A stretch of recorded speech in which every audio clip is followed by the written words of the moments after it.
Attorney General Eric Holder said Wednesday that the Obama administration intends to close the Guantanamo Bay, Cuba facility as soon as it can, but he declined to specify when that would happen. He testified in front of the Senate Judiciary Committee yesterday. He also said that New York City remained an option for holding the terrorism trial of Khalid Sheikh Mohammed, but a final decision was weeks away. Next time we pump gas, let's see if we notice the sign that reads, "Contains ethanol." Ethanol is produced from agricultural products and is sometimes added to gasoline. But a Sunoco gas station in Wise, Virginia has had enough with ethanol, and their sign reads, "Our gas is ethanol free." Many gas stations appear to be following this wise trend. That's it for CAV-TV Global News. I'm Clifton Diaz. Now let's take time for Econ Minute. Hello. Today we're going to talk about inflation. Inflation can be better understood by asking three questions. First, what is inflation? Inflation is the increase in the price of goods over time or the decrease in the amount of goods or services a dollar will buy.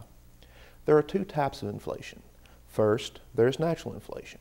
Natural inflation occurs when there is a high demand for a product and suppliers cannot meet that demand, which causes prices to increase. There is also artificial inflation in an economy, which is when inflation is caused by an outside source. What causes artificial inflation? This can be caused in two ways. First, inflation in a single industry.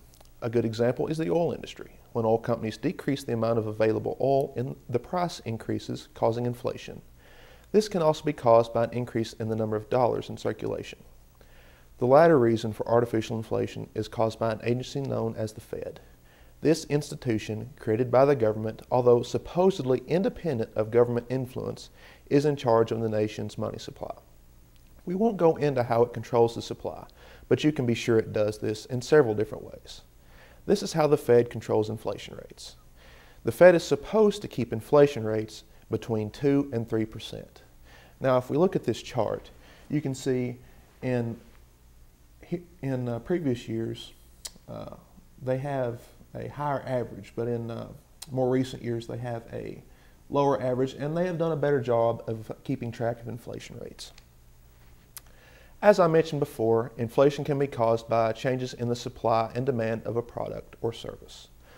National currency inflation rates can be controlled in the same way, only slightly different using the supply or number of dollar bills in circulation. By decreasing the number of bills in the hands of consumers, the demand for dollars increase and increases the value of the dollar, which means an increase in the amount of that your dollar will buy. By increasing the number of bills in our hands, the value of dollars decrease, and therefore the amount of dollars we'll buy decreases. How does this affect you? Inflation rates affect you by simply controlling how much money you have in your hands will buy and how much, for some of us, our retirement money would be worth one day. Inflation, in some way, influences all of our everyday lives. Now that we know more about it, we can make decisions to better ourselves and our nation. Thank you.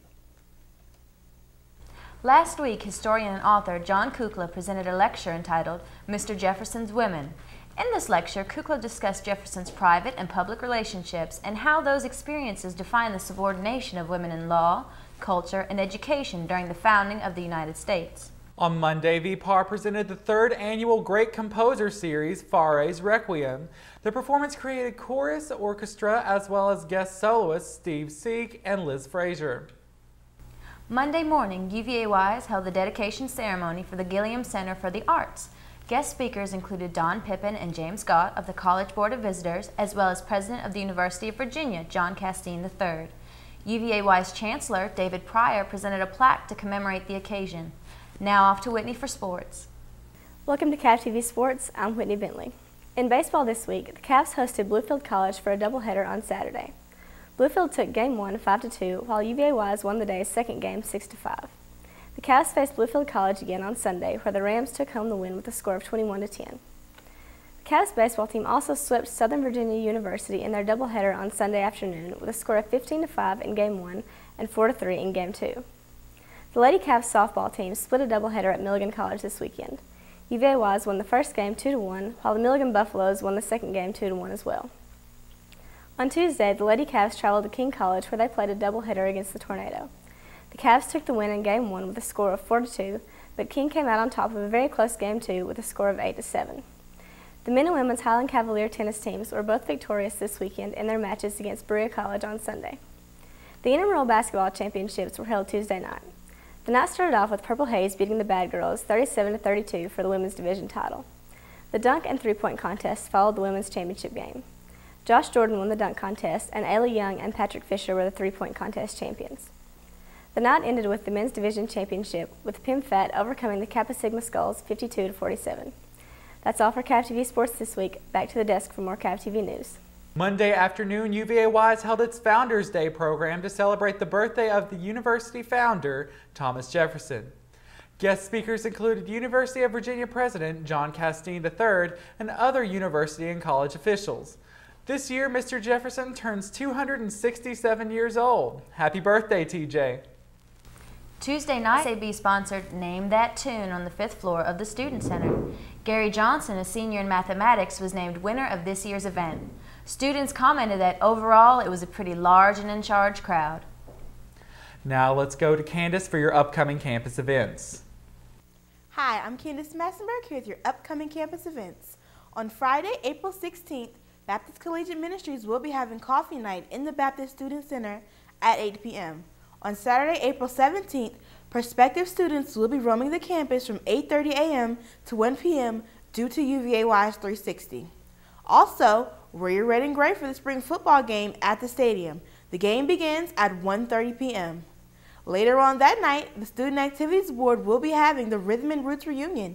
This event will take place by the lake at 8 p.m. On Monday, April 19th, the Student Activities Board will be having open mic night in the Dining Commons at 8 p.m. On Tuesday, April 20th, Jessica Williams will present the Spanish movie Abrez los Ojos in the Science Lecture Hall at 6 p.m. Intramurals will be hosting Sports Trivia Night on the 5th floor of the Slimp Student Center at 7 p.m. On Wednesday, April 21st, Two Posts will be having their weekly worship service in the Chapel of All Faiths at 9 p.m. These are all the events I have for you this week. I'm Candace Massenberg. Stay tuned for more CAV-TV. That's all for CAV-TV this week. I'm Bo Endine. And I'm Nancy Kamal. Thanks for watching.